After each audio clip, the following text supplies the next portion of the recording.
Tony Dungy, Jason Garrett, and Mike Florio joining us remote. We got to break down some of the biggest storylines, and so we have to start with the Cowboys really just kind of like taking a battle axe to the Vikings and winning 40-3. That was the biggest road win in Cowboys history. How did they do it, Coach?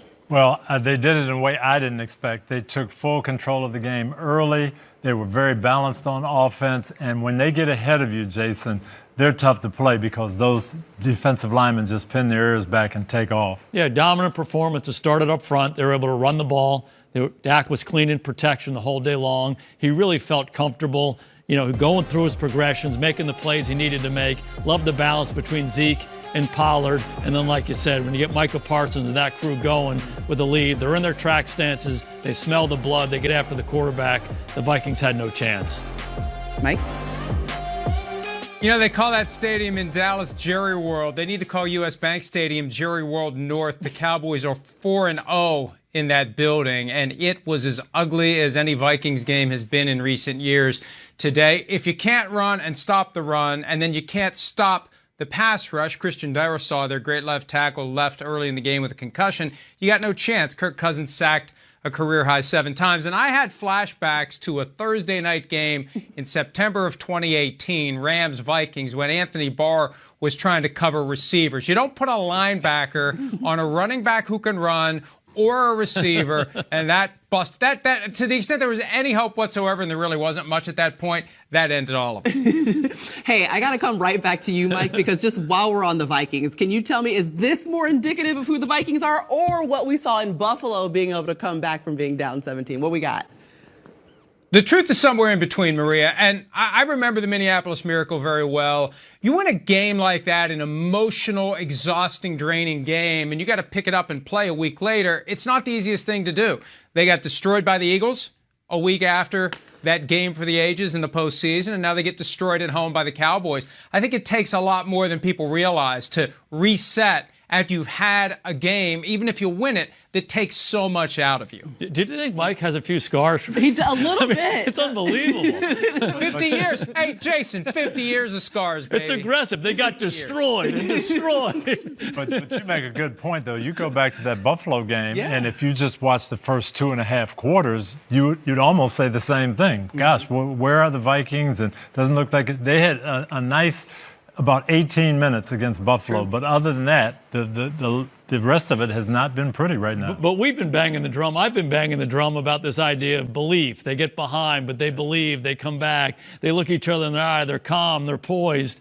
That didn't really matter today. The Cowboys were dominant. They believed they wanted to go home, and they did, and that's okay. Let's talk about what New England was able to do. They've now won 14 straight games against the Jets. That's 7 series sweeps. They pulled off another one yet again today, Coach, and you said it was behind defense, special teams, just slogging it out. Yeah, New England knows who they are, and they're going to win the way they win. They're not going to beat themselves. They're not going to make major mistakes. They're going to put a lot of pressure on you with that great pass rush, and they're going to wait for you to kind of self-destruct, and that's what they did today. The Jets had 6 first downs and 100 yards of offense. Yeah. Okay, but it was in the whole game. Yeah, in the whole game. it was 3-3 with under a minute to go in the ball game. So New England's been outstanding on defense and in the kicking game. I do think they need to score some more points on offense down the stretch here if they want to stay in. 2 total yards in the second half. You can't make that up. Yeah. More punts than pass completions. And then Zach Wilson at the end, he said, do you feel bad that, you're letting it go for your defense? No, not really. Not really. Mike, what was your takeaway? Well, this is the kind of thing that can tear a team apart.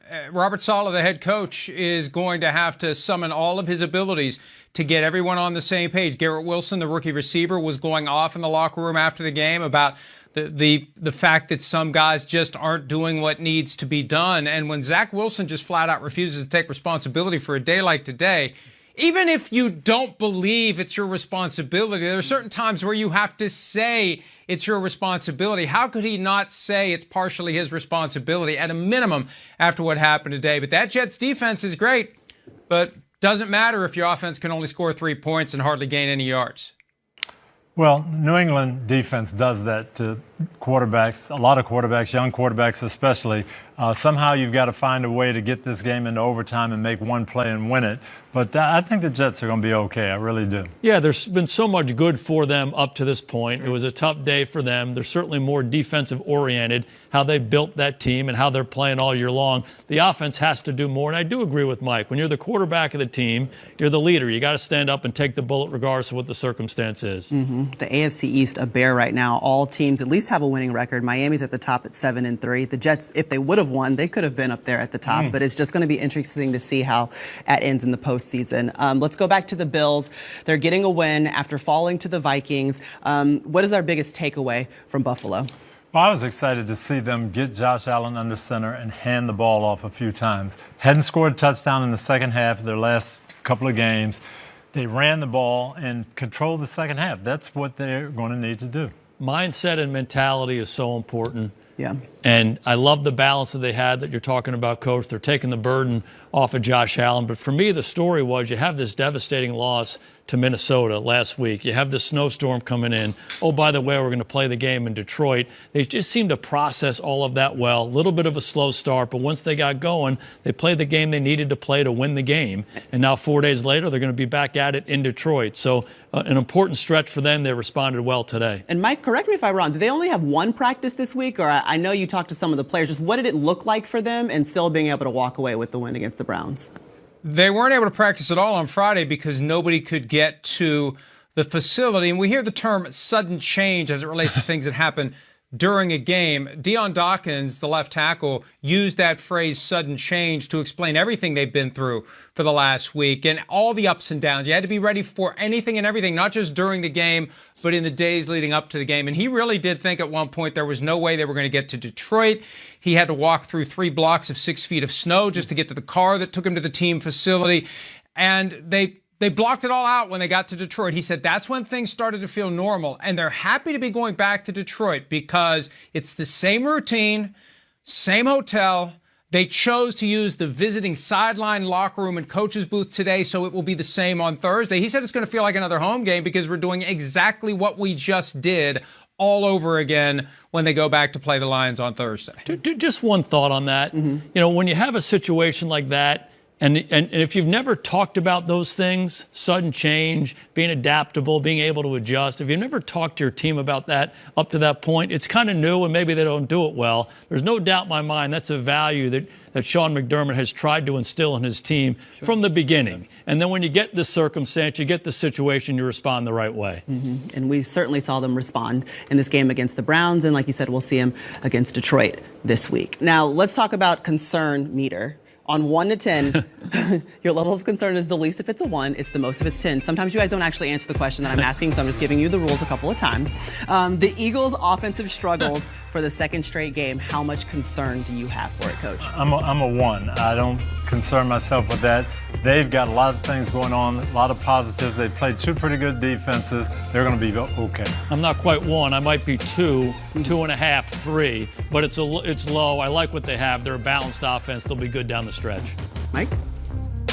Yeah, I'll go ahead and say 3 as well. It was a short week, Monday night game. They had to travel to Indianapolis. The Colts are better than they get credit for. Their defense is very good. They came from behind. It's the kind of game where it wasn't pretty, but they got the win, and maybe it'll propel that offense and defense going forward.